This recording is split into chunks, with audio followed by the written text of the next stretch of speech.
Puluhan pengendara roda 2 berkendara lawan arus di ruas Jalan Rijali, Kecamatan Sirimau, Kota Ambon, Jumat, tanggal 19 Mei tahun 2023. Pantauan tribunambon.com sekitar pukul 18 waktu Indonesia Timur di lokasi, terlihat puluhan kendaraan dari arah skip melawan arus di pertigaan menuju Jalan Rijali, kawasan belakang Soya. Nampak beberapa dari mereka juga tak menggunakan helm saat berkendara. Ada juga pengayuh becak yang turut lawan arus.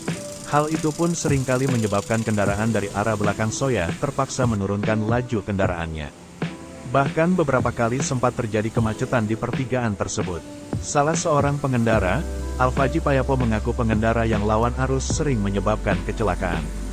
Bahkan dirinya pernah hampir menabrak pengendara yang lawan arus. Pengendara yang lawan arus ini sering sebabkan kecelakaan, apalagi di jam-jam jalanan padat seperti ini. Ini kan cuma satu jalur.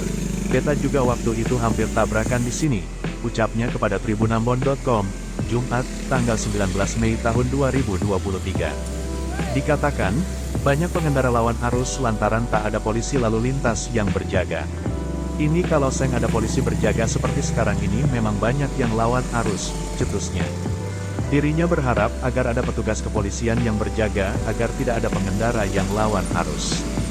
Harapannya bagi bapak-bapak kepolisian mohon berjaga di sini, karena pertigaan ini rawan sekali kecelakaan, harapnya.